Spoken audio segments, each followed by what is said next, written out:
자, 오늘은 구약 성경의 그 에스라서의 말씀을 봅니다. 에스라서는 특별한 책인데 그 말씀을 보시면서 우리가 이스라엘의 그 공동체의 기억이라는 제목으로 같이 나눌까 해요.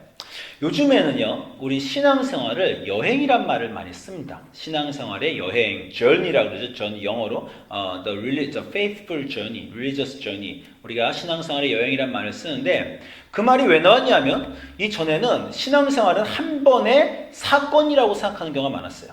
예수 그리스도를 믿은 그 사건, 구원받은 사건, 그 순간이 가장 중요하다 이렇게 많이 생각했다가 단순히 한 번 믿고 끝나는 게 아니라 믿고 나서 그 다음에 믿음의 삶을 하나님과 계속 동행하면서 살아가는 신앙인의 삶, 신앙인의 여정. 그래가지고 우리가 여행, 신앙생활은 여행이다 이렇게 전이란 말을 많이 쓰게 됐습니다.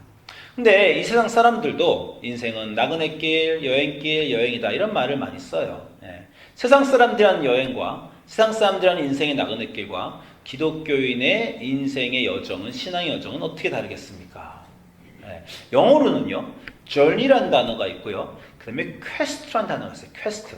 그건 정말 한국말로 번역하면 조금 힘든데 여정이라고도 할 수 있고 어떤 좀 독특한 것인데 여행의 시작과 끝이 있는 목적이 퀘스트입니다.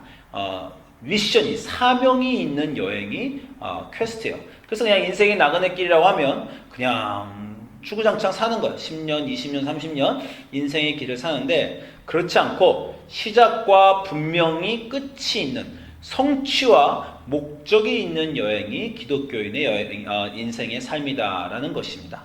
이걸로 아주 유명해지신 분이 그 LA 가면 이 세들백 철치의 바로 릭 워렌 목사님이에요. 릭 워렌 목사님이 Purpose Driven Life, 목적이 이끄는 삶이라는 책을 쓰셔서 아주 정말 20세기 기독교의 가장 유명한 책 중에 하나가 되었죠. 이분이 강조하신 것이 그겁니다. 기독교 인생은 그냥 흘러가는 것이 아니라 분명한 목적이 있는 삶이다. 하나님의 우리를 향하신 그 목적, 그 목적을 발견하고 그 목적에 driven 돼서 그 목적에 이끌려 사는 삶을 살아야 된다. 그래서 이분이 아주 그 기독교인이 그냥 매일매일 사는 것이 아니라 목적을 가지고 살자 이런 것을 많이 강조했습니다.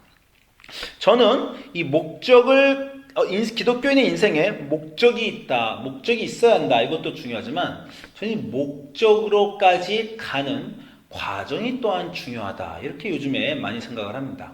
제가 지난주에 여러 번 나눴지만 제가 지난주에 그 연회에 갔잖아요. 연회에 가서 감리교 목사님들 막 한 400명, 500명 만나면서 그 중에 어떤 분이 저에게 그 선교에 대한 질문을 하셨다 이렇게 말한 거 기억하십니까? 어떤 분이 선교를 하긴 하는데 요즘에 선교팀들이 그분은 선교를 안 가시는 목사님이고 또 선교를 부정적으로 생각하시는 목사님인데 그 이유가 기독교인들이 선교를 가는데 자기 교회를 위해서 간다. 하나님을 위해서 진짜로 가는 것이 아니라 마음에 하나님을 중심에 놓고 하나님이 원하시는 것을 하는 게 아니라 자기 교회와 어떤 자기 교회의 개인 비전과 야망을 가지고 하나님의 이름만에 가서 선교하는 것이 아니냐 이런 이렇게 비난하는 분을 제가 만났다 이렇게 여러분하고 말씀을 나누었습니다.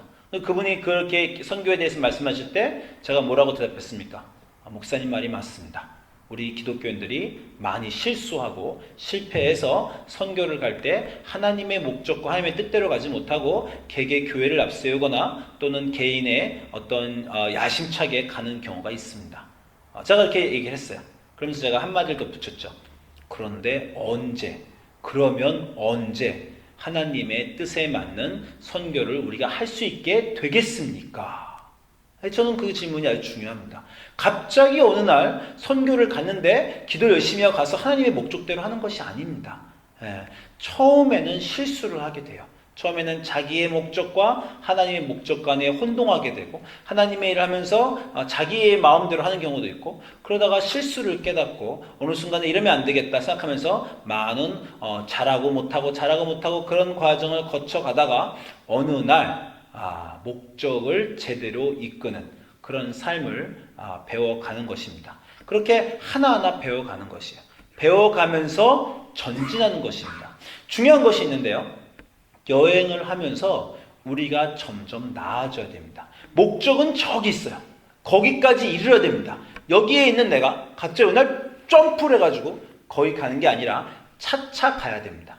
차차 가야 되는데 중요한 거는 차차 배우면서 가야 되고 이 전 시대에 배운 것을 기반으로 그 다음 시대를 살아내야 됩니다.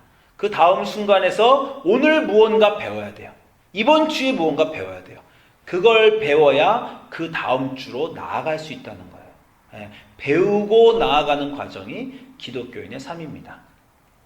여기 한국 공동체는 잘 안 하셨을 것 같지만 우리 영어 공동체는 하도 요즘 게임을 많이 해요. 게임을 많이 하니까 제가 게임의 예를 좀 들어 보일게요. 우리가 업그레이드를 인생에 해야 되는데 제가 게임의 예를 한번 들어볼게요. 여러분 다 폰을 갖고 계시지만 이거 게임해 보셨습니까? 이거 다 캔디 크러쉬란 거. 처음에 아이폰이 나왔을 때 정말 사람들이 캔디 크러쉬를 무지막지하게 했죠. 상현주님 캔디 크러쉬 좀 했어요? 캔디 크러쉬 세대가 아니야. 처음에 시작한 세대는 캔디 크러쉬 무진장했습니다. 이게 폰으로 하는 게임인데요. 이게 참 기발난 아이디어가 뭐냐면 이 여행길을 그려냈어요. 1단계, 2단계, 3단계, 4단계 게임을 자기가 자꾸 하면서 자기의 이 다음 단계로 나아가는. 그래서 너는 지금 몇 단계냐? 나는 123까지 갔다. 나는 뭐 63까지 갔다. 제가 알기로 우리 교회에서 올리비아가 제일 많이 갔어요. 한 400까지 간 걸 제가 봤습니다. 이렇게 막 사람들이 앞으로 가면서 게임을 했어요. 근데 제가 우리 아들한테 물어봅니다. 우리 아들 9살 주아미에게 야 너는 캔디 크러쉬 안 하냐? 자기도 옛날에 해봤대요. 근데 더 이상 안 한답니다. 왜 하니까 너무 지루하고 재미가 없대요. 그럼 너는 뭘 하냐? 그랬더니 우리 아들이 하는 게임은 이제 이런 게임들입니다. 뭐 배틀캣, 뭐 브라우스 스타, 뭐 이 포켓몬고 이런 게임은 상현님 이 중에 하나 합니까? 어떤 거요? 하는 거 없는데 이런 게임이 이제 요즘 아이들이 하는 게임인데 이런 게임과 캔디 크러쉬와는 결정적인 차이가 하나 있어요. 캔디 크러쉬가 이제 역사의 뒤안길로 사라지고 더 이상 아무도 플레이하지 않고 인기 없는 이유가 하나 있습니다. 그게 뭘까요? 캔디 크러쉬는 본인이 업그레이드가 되지가 않아요.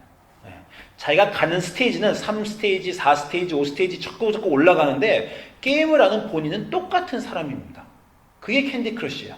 근데 요즘의 게임들은요, 자기 캐릭터가 업그레이드됩니다. 한 단계를 깨고 그 단계를 깨면 뭐 무기가 새로 생긴다든가 갑옷을 입는다든가 자기가 진화를 한다든가 이볼루션과 업그레이드를 자기가 자꾸 병행했어요.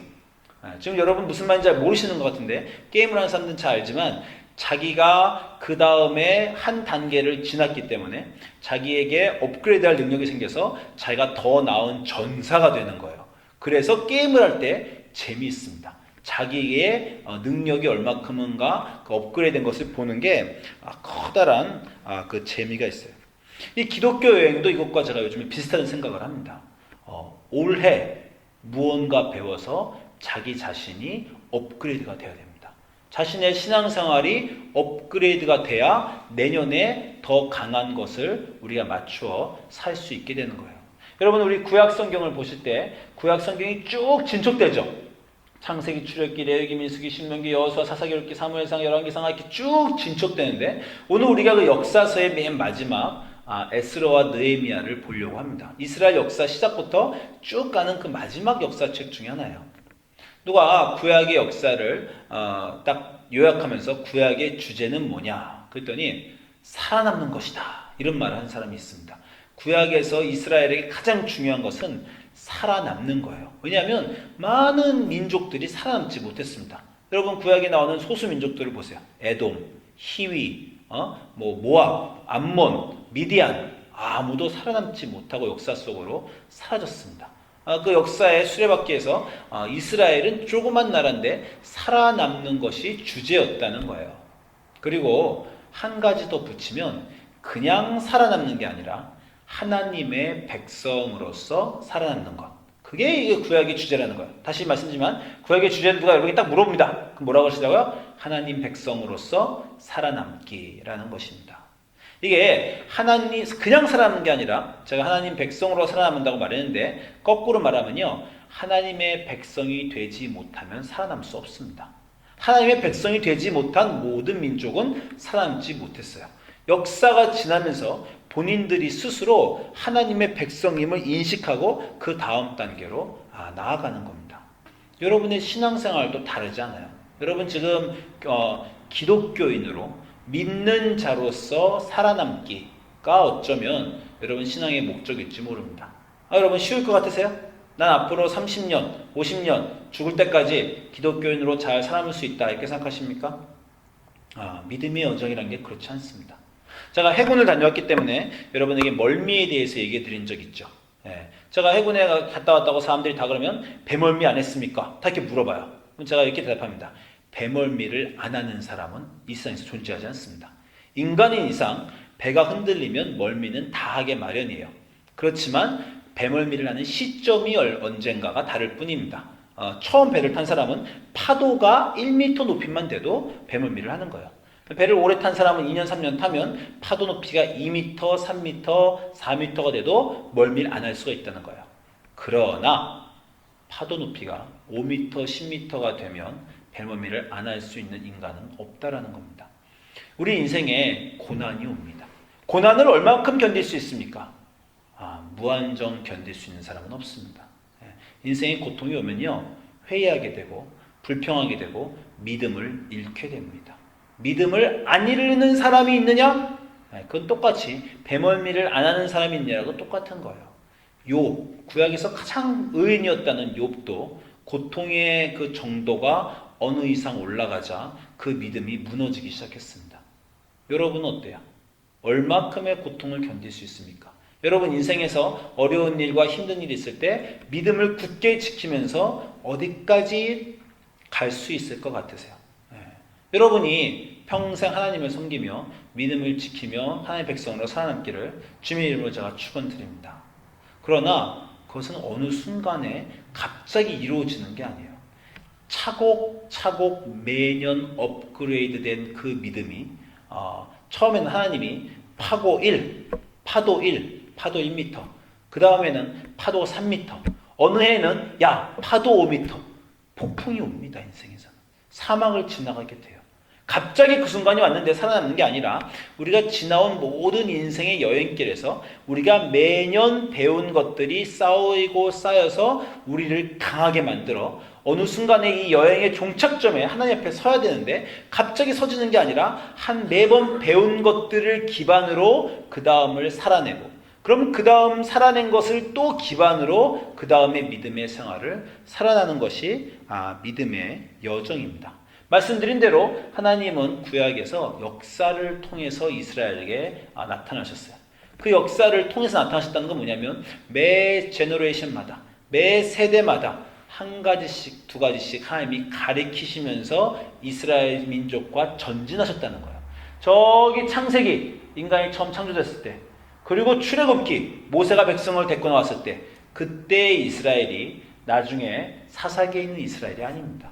사사기에 있던 이스라엘이 룻기와 사무엘상에 있던 이스라엘이 아니에요. 사무엘상과 열왕기에 있던 이스라엘이 에스라와 느헤미야에 있던 이스라엘이 아닙니다. 항상 더 나아지진 않았어요.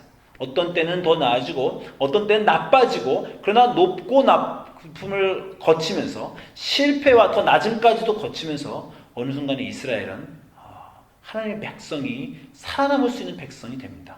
아마 처음부터 바벨론, 아시리아가 와서 막 출애굽을 한 이스라엘을 점령해 버렸어요. 그럼 이스라엘 살아남을 수 없습니다. 아브라함이 갑자기 노예가 됐어요. 아브라함은 살아남을 수 없습니다. 처음부터 차근차근 하나님이 가르치시는 거예요. 여러분, 오늘 우리가 에스라 느헤미야를 볼 텐데, 에스라 느헤미야는 아주 중요한 책입니다. 어떻게 중요하냐면, 여러분 이스라엘 역사를 한번 보세요. 지금 영어로 되어 있는데 이스라엘 역사에서 아주 중요한 시점이 두 개가 있는데 바로 출애굽기와 포로 귀환기입니다. 출애굽이라는 여러분이 다 아시지만 족장들이 다 이집트로 내려갔다가 이집트에서 노예가 돼서 거기에 살고 있을 때 하나님이 모세를 보내셔서 모세의 인도하에 그 이집트를 떠나 약속의 땅으로 돌아온 게 출애굽기예요. 그죠? 그 약속의 땅에서 백성들이 부족을 이루고 정착하고 나라를 이루고 오래 선지자들이 나오고 왕이 나오고 다윗이 나오고 뭐 사무엘이 나오고 이사야가 나오고 요나가 나오고 그런 오랜 엘리야가 나오고 오랜 시간을 거쳐서 그 다음에 나라가 망합니다. 나라가 망해서 포로민으로 다 끌려갔다가 마치 처음 출애굽기에서 이집트에서 약속의 땅으로 돌아온 것처럼 나중에 이제 포로기 때 바벨론에서 이스라엘 사람들이 한 번 더 약속의 땅으로 돌아와요. 그래서 우리가 이거를 두 번의 귀환이라고 합니다. 이스라엘 역사에 있는 두 번의 귀환. 한 번은 이집트에서 출애굽한 것이고, 또 한 번은 저 바벨론 포로기에서 돌아온 거예요. 아마 우리가 현 성경에는 없지만 현대 역사를 갖고 얘기하면 1947년에 2차 세계대전 끝나고 전 세계에 퍼졌던 유대인들이 예루살렘에 한번 돌아오죠. 또 세 번째 귀환이라고 할 수 있습니다. 이 민족은 어떻게 되먹은 건지 계속 자기 땅에서 쫓겨나요. 자기 땅에서 쫓겨났다가 자기 땅으로 돌아오기를 반복하는 이상한 특징 가진 민족입니다. 근데 여러분, 출애굽을 생각해 보세요. 출애굽 때는 어떻게 자기 땅으로 돌아왔습니까? 백성들이 자기 땅으로 돌아가려고 그랬어요? 아니에요. 그냥 노예로 그 땅에 살려고 있었고, 심지어 안 돌아가려고 막 기를 쓰고 애굽의 고깃가마를 그리워하면서 다시 애굽으로 돌아가겠다고 했는데 어떻게 나왔어요? 하나님의 전권으로 나왔습니다. 하나님이 모세라는 위대한 인물을 시켜서 엄청난 기적들, 바다를 가르고 10개의 재앙을 보내고 사막에서 먹이시는 엄청난 하나님의 압도하시는 이끄심으로 이 민족이 그 역사의 땅으로 처음 출애굽은 돌아온 것입니다. 그렇죠? 자, 두 번째 출애굽이라고 불리는 이 두 번째 귀환은 어떻게 돌아왔습니까? 하나님이 모세를 보내셔서, 모세 같은 사람을 보내셔서 또 바다를 깨고 땅을 가르고 사막을 막 여행을 시켜서 보내셨어요? 그런 내용이 전혀 없어요. 그냥 돌아왔습니다. 그냥 돌아왔다는 게요, 70년 동안 포로민으로 있다 돌아왔어요. 여러분, 70년 여러분이 400년에 비교하면 짧다고 생각할 수 있지만, 지금 우리 이민 온 사람들 보세요. 이민 온 지 몇 년 되셨습니까? 저는 이제 막 20년 됐습니다. 어떤 분은 30년, 어떤 분은 40년 돼서 여기 자녀들을 낳아서 그 자녀가 한 40년 되신 분들은 여기서 낳은 자녀가 이미 40살 된 거죠. 그죠? 완전 어른이죠. 그러면 이제 그 애들이 또 자손 나서 손자, 손녀까지도 미국에서 난 3세대입니다. 그죠? 앞으로 30년을 더 보내서 70년이 되면 여러분은 다 돌아가시고, 여러분이 난 이곳에서 태어난 자식도 꼴보랑 할머니, 할아버지가 되고 70살, 80살, 그리고 그 3세가 나오고 4세가 나와서 완전히 미국인으로 정착돼서 한국의 정체성을 얼마나 갖고 있을지도 모르겠어요. 이민 온 지 70년 되면. 그 애들이, 우리 4세들이 갑자기 한국으로 돌아가겠습니까? 안 돌아갑니다.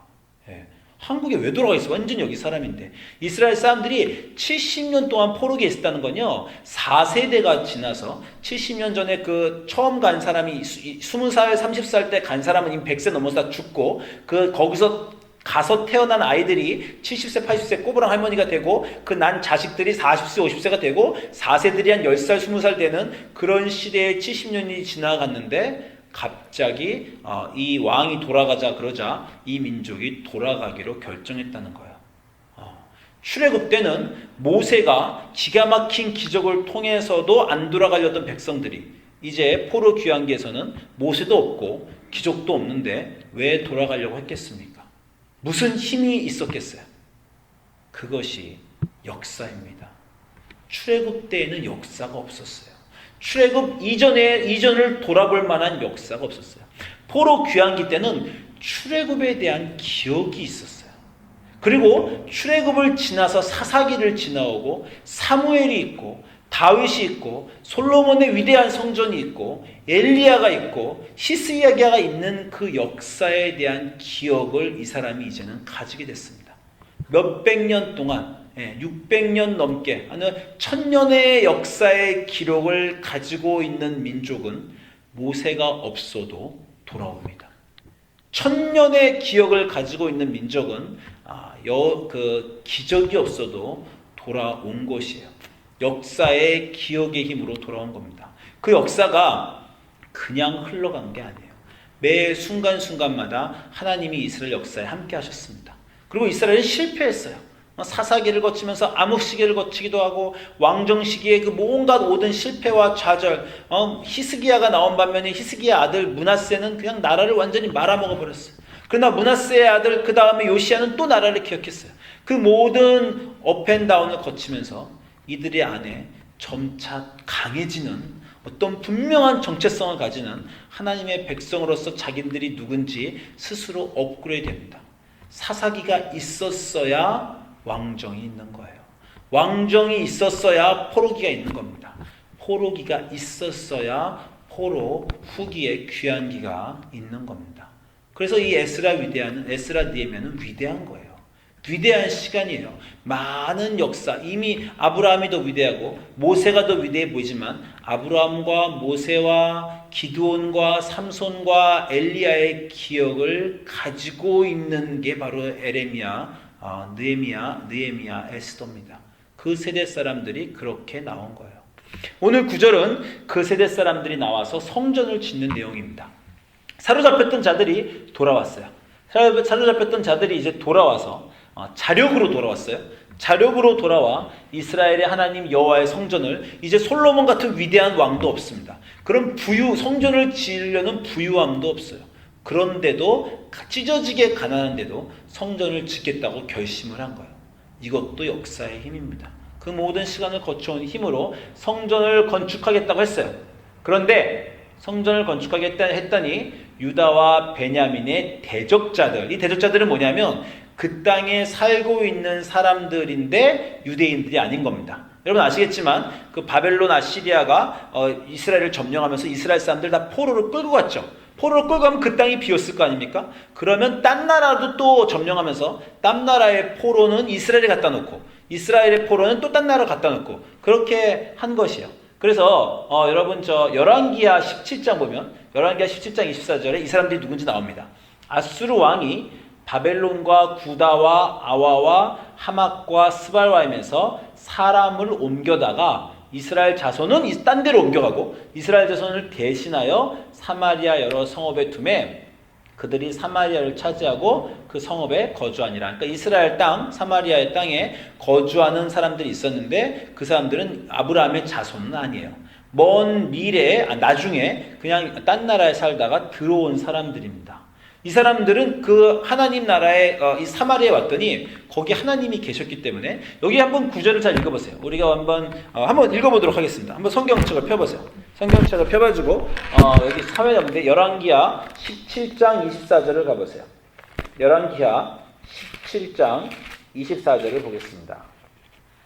열왕기하 17장 24절에 이렇게 말씀하십니다. 우리 방금 읽은 건데 아수르 왕이 바벨론과 구다와 아와와 하맛과 스바람에서 사람을 옮겨다가 이스라엘 자손을 대신하여 사마리아 여러 성읍에 두매 저희가 사마리아를 차지하여 그 여러 성읍에 거하니라. 근데 이제 어떤 일이 벌어졌냐면 저희가 처음에 거기 거할 때 이거 이방 사람들입니다. 이방 사람들이 이스라엘 땅에 거할 때 여호와를 경외치 아니한 고로 여호와께서 사자들을 그 가운데 보내심에 몇 사람을 죽인지라. 그러므로 혹이 아수르 왕에게 고하여 가로되 왕께서 사마리아 여러 성읍에 옮겨가게 하신 열왕 사람이 그 땅 신의 법을 알지 못하므로 그 신이 사자들을 저희 가운데 보내매 저희를 죽였사오니 이는 저희가 그 땅 신의 법을 알지 못함이니이다. 아수르 왕이 명하여 가로되 너희는 그곳에서 사로잡아온 제사장 하나를 그곳으로 데려가되 저로 그곳에 가서 거하며 그 땅 신의 법으로 무리에게 가르치게 하라. 이에 사마리아에서 사로잡혀간 제사장 중 하나가 와서 베델에 거하며 백성에게 어떻게 여호와 경외할 것을 가르쳤더라. 그러나 각 민족이 각기 자기의 신상을 만들어 사마리아 사람의 지은 여러 산당에 두되 각 민족이 자기의 거한 성읍에서 그렇게 하여 바벨론 사람들은 숫꽃 느봇을 만들었고 굿 사람들은 네르가를 만들었고 하맛 사람들은 아시마를 만들었고 아와 사람들은 림하스와 다르닥을 만들었고 스발와임 사람들은 그 자녀를 불살라 그 신 아드람 알멕과 아남 알멕에게 드렸으며 저희가 또 여호와를 경외하여 자기 중에서 자기 사람의 산당을 제사장으로 택하여 그 산당에서 자기를 위하여 제사를 드리게 하니라. 이와 같이 저희가 여호와도 경외하고 또한 어디서부터 왔든지 그 민족의 풍습대로 자기의 신들도 섬겼더라. 그 땅의 사람들의 모양이 나옵니다. 그 땅의 사람들이 이방 사람들인데 옮겨왔어요. 옮겨와서 보니까 이 땅에 하나님이 있다는 건 알고 그러니 신은 섬겨야 되겠는데 그래서 하나님을 섬기기도 섬겼지만 자기 나라에서 옛날에 자기 조상들이 섬기던 신도 그대로 섬겼다라는 것입니다. 여호와도 섬겼어요. 그리고 그 자기 신들도 섬겼습니다. 여호와를 섬기고 있었으니까 이 포로민에서 돌아온 이스라엘 사람들이 성전 짓는다는 것을 듣자 우리도 그 신 섬긴다는 거예요. 그래서 같이 짓겠다고 왔습니다. 그래서 에스라 4장 2절 보면 스룹바벨과 족장들에게 이방 사람들이 나와서 이르되 우리도 너희와 함께 건축하게 하라. 우리도 너희같이 너희 하나님을 찾노라. 아수르 왕 에살핫돈이 우리를 이리로 오게 한 첫날부터 우리가 하나님께 제사를 드리노라. 하나님께 제사를 드렸어요. 이 사람들도 아까 말했지만 그 땅에서 하나님의 위대하심을 보고 제사를 드렸죠. 그러니까 우리가 하나님께 제사를 드리는데 너희가 하나님의 민족으로 와서 성전을 섬기니까 우리도 같이 성전을 같이 섬기자라고 하는 건데, 아까 한 가지 문제가 뭐였어요? 이 사람들은 하나님도 섬기고 자기가 갖고 온 그 신들도 섬기고 있는 사람이었습니다. 그랬더니 이스라엘 사람들이 대답합니다. 스룹바벨과 예수아와 기타 이스라엘 족장들이 이르되 우리 하나님의 성전을 건축하는데 너희는 우리와 상관이 없다. 우리가 홀로 건축하겠다. 이렇게 이 사람들의 제안을 거절합니다. 이때부터 에스라 느헤미야서가 나오는 거예요. 이때부터 성전을 건축하는데 이 사람들이 얼마나 많은 방해를 하는지 모릅니다. 그 사람들이 엄청나게 많은 방해를 이때부터 해가지고 그때부터 성전 건축이 힘들고 에스라 느헤미야 보면 아주 고생하면서 대적들과 싸우면서 성전을 짓는 내용이 나와요. 자, 이스라엘 사람들이 왜 같이 지을 수 없다라고 했겠습니까? 그냥 같이 좀 일손도 필요하고 그 사람들이 도와주면 일도 빨리 진척되고 싸울 일도 없는데 왜 같이 안 짓겠다고 했습니까? 이 사람들은 역사가 없어요. 어떤 역사? 이스라엘이 하나님의 백성으로 겪어온 역사가 없습니다. 같은 땅에서 같은 신을 섬기는 것처럼 보이지만 한민족은 역사를 가지고 있고 한민족은 역사를 가지고 있지 않으면 그 사람들은 같은 신을 섬기는 게 아닙니다. 이 이방 민족들은 그 땅에 있는 하나님을 섬겼어요. 그러나 그 땅에 있는 하나님이 어떻게 모세를 통해서 바다를 갈라 이 민족을 끌고 나왔는지 알지 못합니다. 이 사람들은 어떻게 자기들이 사사기 시대 때 얼마나 많은 죄를 지어서 내전을 하며 스스로 죽였는지도 알지 못합니다. 이 사람들은 사무엘 시대 때 어떻게 사무엘이 백성을 이끌었으며 어떻게 다윗이 왕이 됐으며 어떻게 솔로몬이 성전을 이끌었으며 그리고 어떻게 엘리야가 불병걸 타고 하늘로 날아갔으며 어떻게 바알 선지자와 싸우며 믿음을 지켰는지에 대한 기억도 역사도 없어요. 그 기억, 하나님에 대한 기억과 하나님의 역사가 없는 사람들하고 하나님의 백성은 같은 신을 섬기는 것이 아닙니다. 역사와 기억이 우리를 다르게 만들어요. 여러분은 어떤 역사를 가지고 있습니까? 여러분은 어떤 기억을 가지고 있어요? 올해 하나님과 어떤 시간을 보낸 기억이 있습니까? 하나님과 시간을 보낸 것은요, 하나님의 백성과 같은 시간을 보낸 것과 같습니다. 어떤 공동체의 기억을 가지고 있어요. 아마 여러분 일단 한국 예배 시작하면 뭐가 기억나십니까? 진상영 형제님하고 나랑 저랑 맨날 찬양한 게 기억나세요? 아니면 촛불 붙이는 게 기억나세요? 우리 한국 공동체 사실 약한 게 하나가 기억이 없어요. 같이 캠핑을 간 것도 아니고 다들 바쁘셔가지고 아직 공동체의 기억이 참 부족합니다. 제가 요번에 우리 BBS를 했어요. 이게 BBS 마지막 날 사진입니다. 여름성경학교 마지막 사진인데 이 사진이 이게 지금 애들이 있는 게 아니라 이 발런티어들, 교사들 사진이에요. 여름성경학교 교사를 보면서 제가 굉장히 놀랐습니다. 너무 잘하는 거예요. 특히 아더가 너무 잘해요. 아더는 사실 굉장히 수줍고 일을 못하는데 그냥 애들 게임을 이끄는데 너무 잘하는 거예요. 또 라이언도 있고 또 앤드류도 있고 이 하나하나가 여름 성경학교 때 너무 잘하면서 제가 아주 마음이 뿌듯했는데 어떻게 잘하게 됐어요? BBS를 여러 번 했어요. 여러 번 하고 주일학교를 하고 같이 하면서 이런 일들을 해낸 겁니다. 제가 사실은 여름 성경학교면서 약간 회의가 좀 있었어요. 뭐냐면 여름 성경학교는 왜 이렇게 여름이 바쁜데 저 이런 마음이 있었습니다. 이거 그냥 매년 연례 행사처럼 하는 거 아닌가? 캔버라고 같이 하는데 해도 그만하고 안 해도 별일 없는 거 아닌가? 저 이런 생각이 좀 들었습니다. 원래 여름 성경학교 하기 전에는 그런 생각이 들었어요.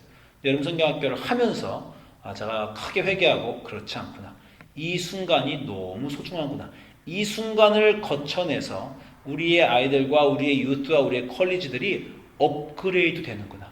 이걸로 업그레이드 돼서 실력을 쌓아서 그 다음 선교여행을 가게 되겠구나. 선교여행에서 배운 것으로 그 다음 교회 생활을 하게 되겠구나. 그 다음 교회 생활하면서 친구들하고 갈등도 하고 찬양팀도 인도하고 여러 가지 한 것으로 그 다음 인생에 어려운 것이 오면 또 견뎌내고 믿음을 지켜내겠구나.